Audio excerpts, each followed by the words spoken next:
Howdy, howdy, everybody. Welcome back to my channel, Passion Theory, where I share with you some of my passions. This time it's gonna be spooky stuff. I am sick. I haven't been able to get out very many videos. My throat's not hurting as bad today, so I can tell you some spooky stories. I'm a little behind in my spooky storytelling. I'm going to tell you my first spooky stories, really. These are stories about me growing up and all the spooky things that have happened to me. So this particular video is going to be everything that took place when I was around 2 years old. And this was in my mother's childhood home, because at the time we lived with my grandparents. My mom, my brother, my dad, and me lived with my grandfather, and my grandmother passed away when I was about 2. So, I don't have any memories of her. All the memories I have in the house, I don't have any memories of her being there. So, I don't have. Apparently, I was there with her in the hospital a few days before she died, and they had these rails up around her bed, and I was screaming about, because I thought they were forcing her to stay there, like in a cage, and I was mad, and I was screaming about letting her out and stuff. I don't remember any of that. But that was all around the same exact time period, because we moved before I turned 3. So I know all these memories, and these are my earliest memories that I have. So all of my earliest memories, and I have other memories in this house, not all of them are spooky things. Like, I remember, like my dad sitting in the living room watching TV, and he'd have this metal glass, like a milkshake glass, like a metal one, and it would have whiskey and ice in it. And I remember it being whiskey, and it's really weird because my dad doesn't really drink, or didn't drink when I was older. So the only time I ever really saw him drink was when I was like 2-ish, and he did this like all the time then. And I remember trying it one time. He let me try it, and I was like, this is disgusting. Why would you drink that? But I mean, what I'm trying to say is I have a lot of other very vivid memories around the same time period. It's not all spooky things. In fact, the spooky things were so everyday that they're mixed in with my normal, like, childhood memories of the place. Like, I can tell you about my cockatiel I had at the time and where its cage was. I can tell you about this kitten I had for a little while. My parents got rid of it because we were going to move across the country. I didn't know they got rid of it. They basically told me it ran away. I would rather they told me that it wouldn't be safe to move across the country with a kitten. And that they gave it to a good home, because the whole time, like for years and years, I was distraught about this kitten, like possibly being dead, because it went outside to go to the bathroom and never came back, as far as what I was told. It was a little gray kitten, and I named it Toes because I was 2 and it had 6 toes on every foot. You know, it's just like I named my cockatiel Baby because, you're 2.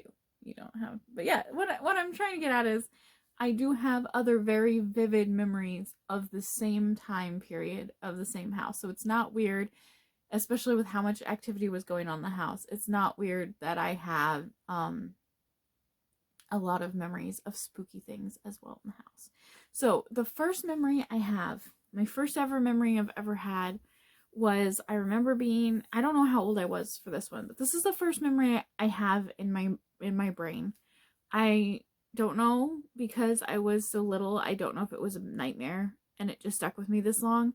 I don't know. I remember being in a crib and it being the middle of the night and waking up alone in the dark and feeling scared and looking around, and I remember these green hands like coming up over the side of my crib like this, but never actually touching me, but just like going like this, and me screaming.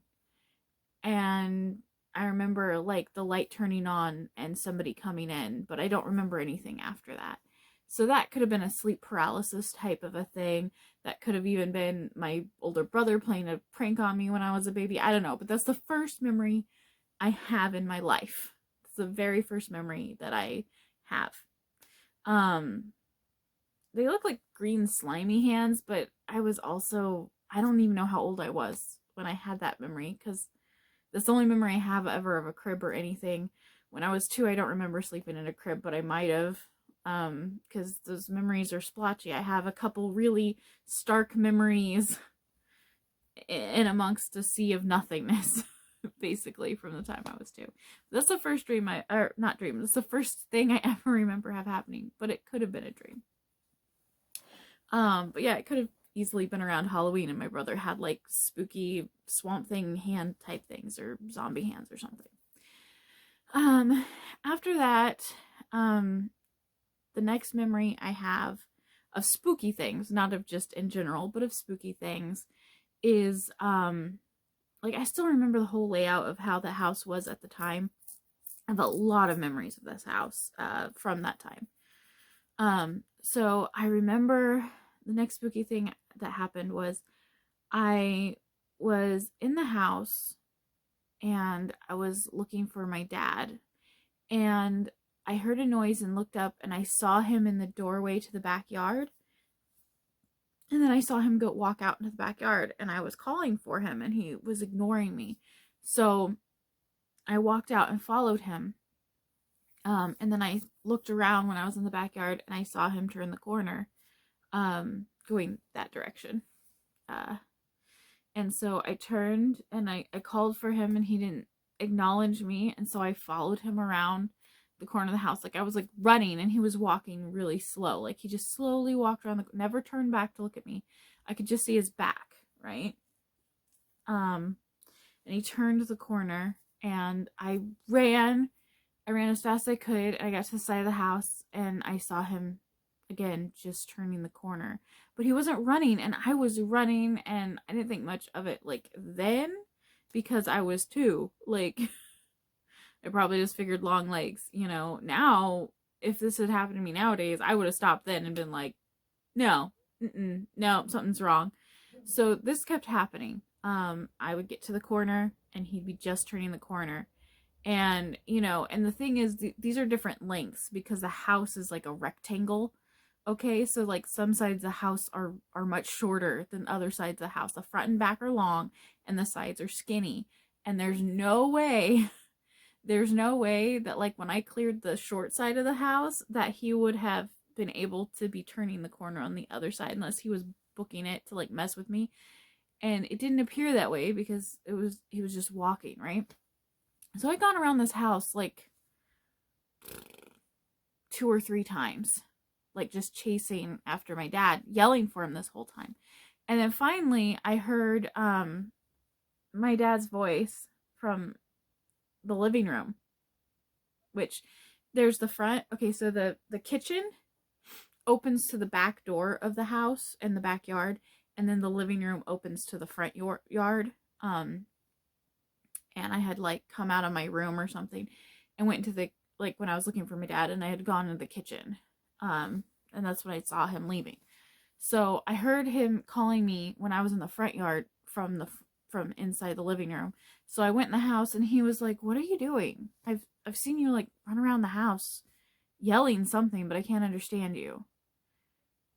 But you've been running around the house. Like, no one's outside. You can't be outside when no one's out there. You know that." And I said, "I was following you." And the closest a 2-year-old can say, you know. I mean, at 2, I was speaking full sentences and things like that, from what I've been told. But I remember explaining that I was trying to follow him, and he was like, "I've been in the living room this whole time." And I was like, "No, you were outside. I was following you. I could see you." And my dad was just like, "Kids are weird."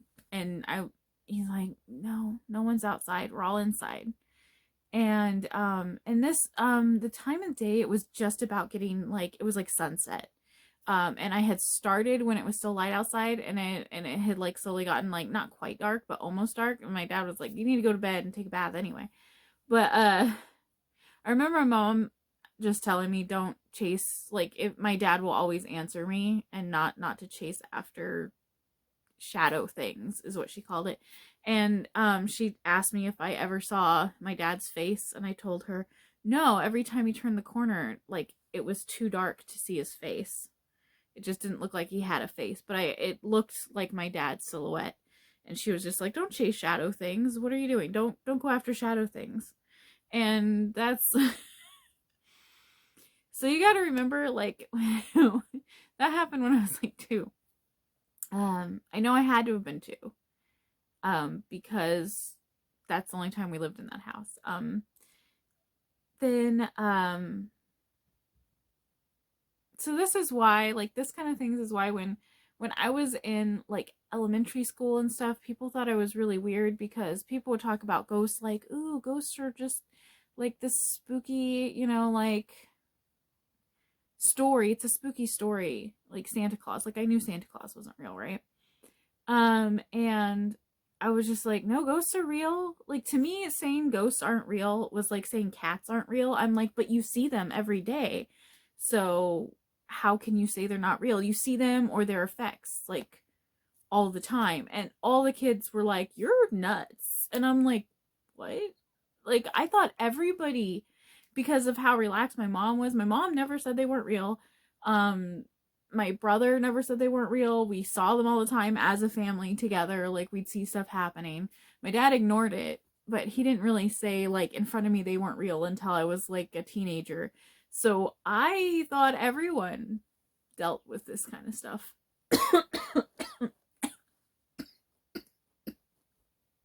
Like, all the time. But yeah, so the next thing I remember that was spooky that happened in that house, not exactly spooky, was in the house itself. I do remember when I was chasing my dad around the house, it felt like something was watching me, like behind me the whole time. You know how you get that, like, spooky feeling that something's gonna run up on your back sometimes at night, like when you put out the trash and then you turn around and then you just, like, book it into the house. That feeling, I felt that the whole time. I remember feeling extremely, like, scared and uncomfortable, and, like, that's why I was running so hard to try to keep up with my dad. I remember that. I remember feeling like I was in danger. And I was about ready to give up and go inside anyway because of that feeling. But let's see. I'm trying to remember. I don't think I have a lot of memories of that house, but a lot of it happened so every day that I don't have, like, separate incidences. Like, for example, there'd be footsteps, and I'm not talking about, like, an old house settling. I mean, like, they were clearly footsteps. There'd be footsteps in the house. Doors would open and shut. The locks would turn on the doors. The door handles would rattle. The light switches would flip on and off. Like, not just, the light wouldn't just turn off, but the light switch would flip off, and you'd hear it and look over and it'd be off. Like, things like that. But the house itself felt safe. The house didn't ever really bother me. I wasn't scared by the ghost in the house. I mean, I was told by then that it was Charlie, and that Charlie was there to keep us safe from the bad things in the woods outside the house, and the house would always be safe. And that's what it felt like. I always felt safe. It was to the point my brother, let's see, if I was 2, my brother's 7 years older than me. So my brother was 9, which my son now is 10. So I could see this happening. But I do remember my brother used to set up, like, ghost traps where he would have, like, if the door to his room opened, like, then a net would fall and stuff like that. He was always trying to catch this ghost because, like clockwork, the ghost would, after he set up a ghost trap, whenever my brother set up a ghost trap, the ghost would set it off, like, almost on purpose. Like, whatever it was the requirements were to set this trap off would happen. I always thought that was pretty cool. As I got older and I remembered these things. Like, I remember one time, I only remember one time specifically because I was alone when it happened. I was alone in the living room. My mom was, like, making breakfast. My brother was probably at school. My dad was probably at work. Same with, like, my grandfather was probably at work or in his room or something. But I was alone in the living room, and I was sitting on the couch, and my brother had set up a ghost trap and then went somewhere, I'm guessing school. in his bedroom. And I was sitting on the couch and I heard footsteps going from this side of the house to this side of the house. Now, over here is like where my parents' rooms were, or room was, and my room. And then my brother's room was over here. And I heard footsteps going from one side of the house to the other, right in front of me, like three feet in front of me on the living room floor. Like the floorboards were creaking, just as like the sound of a like almost like a work boot, like a really heavy like footfall. It'd be like boom, boom, boom, and like the floorboards would creak under weight, and it was going across the floor, and I wasn't scared at all. I was just like, oh, Charlie's gonna go mess with, the ghost trap. So I sat to watch. And I don't think I got to catch it very much in action. I do remember like doors would open for me and stuff, especially when I was little. Like the door would open for me, like if my hands were full and stuff like that. So I was just sitting on the couch just watching, observing, because I had been watching TV. And I don't even remember what I was watching on TV, because this is what's grilled into my brain, because this is what I found interesting at the time. So it goes across the floor, and then my brother had locked his door, because it's the kind where like you can, like lock it and shut it really fast, and then it'll be like locked, and you can get the little like thing and unlock it. It's not quite a key, but it's like a long stick thing, and you can get it in the little hole, and you can, so you can lock and unlock your door from the outside, but it's not like a key. Anyway, I don't know if you guys know what I'm talking about, but the door was locked. And I remember the footsteps went over to the door, and then the door handle rattled a little bit, like somebody moving the handle. And then I heard a click of the lock unlocking, and then the door opened, like the handle turned, and then the door went open, like it got turned and pulled open. And then there was footsteps that continued into my brother's room, and then like a net fell, and then that was it. Like there was no more footsteps, nothing else happened. That's all I remember. And I remember, I vaguely remember telling my brother when he got back, like he was asking me if I had done anything or gone in his room, and I was like, no. I was like, but Charlie walked by and opened your door, I vaguely remember telling him that I had seen it, but I think that was the longest, because usually it was something really small that happened quickly. Like we would hear the footsteps, or the door handle would rattle, or the door would unlock and open, or a light switch would be flipped off. I think that was the longest sequence, because it was like whatever was walking past was walking really slow, almost like it wanted me to notice it so I wouldn't get scared or something. But yeah, like usually it was something quick, like just a light switching on or off, or the door just opening for you, like when you're going from room to room. And it didn't always happen that the door would open for me, but just occasionally, I'd have like something in my hands and the door would open for me. Anyway, that's all I can remember about the Florida house as far as spooky things. I remember a lot of other things in the house. I remember always being uncomfortable outside of the house. The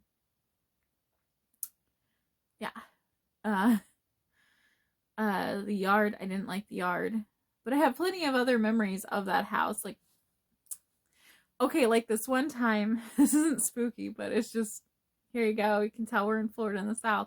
This one time, my grandpa put some peanut butter in a like animal trap, like one of those cat trap type things, and we caught this possum that was so huge that its fur was like sticking out of the trap, and you couldn't even tell what was in there, just like a ball of fluff. And I believe he ate it, or we ate it. I just remember the possum being stuck in this trap. Let's see. So next time stories I will tell you, because I'm trying to tell these like chronologically as much as I can, like what I remember.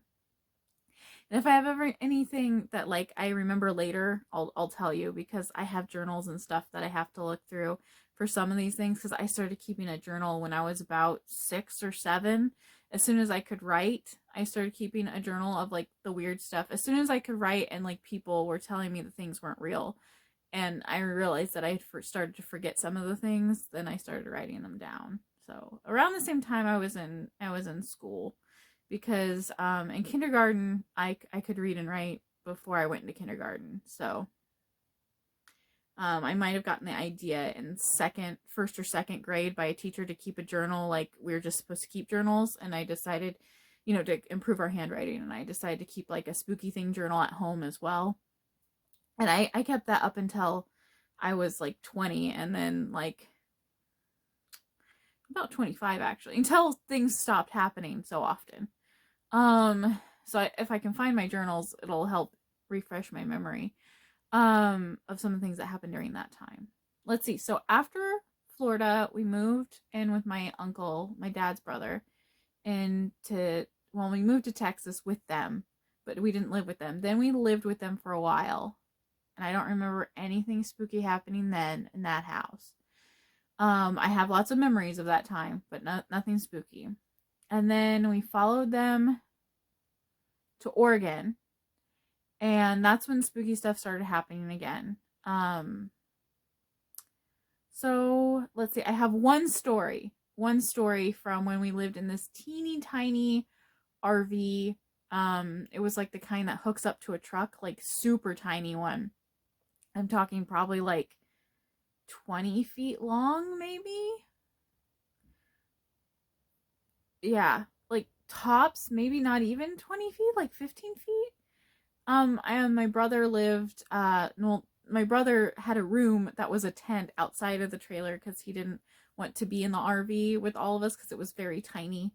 And it was like one of those things where like the dining room table turned into like a tiny bed, and then there was a big bed in the back. And yeah, so we lived in like an ROK campground in like a little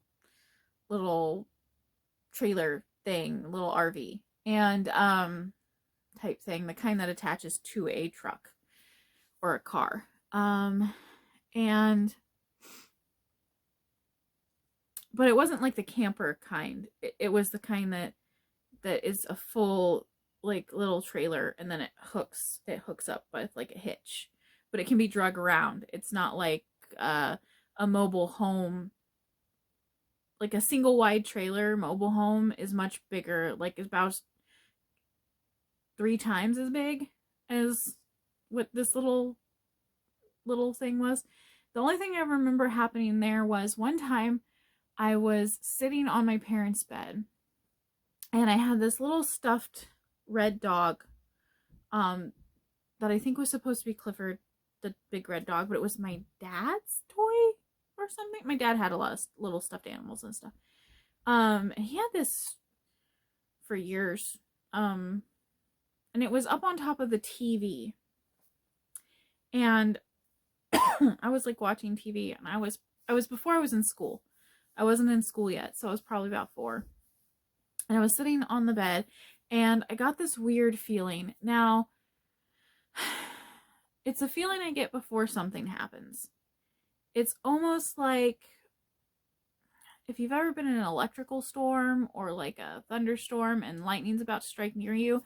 It's like this feeling where like all of the hair stands up, but it's like right here, it's almost like this pressure on your head, especially in this region on the back of your skull. And it's just like this, it's like the air becomes very pressurized, like the barometer falls.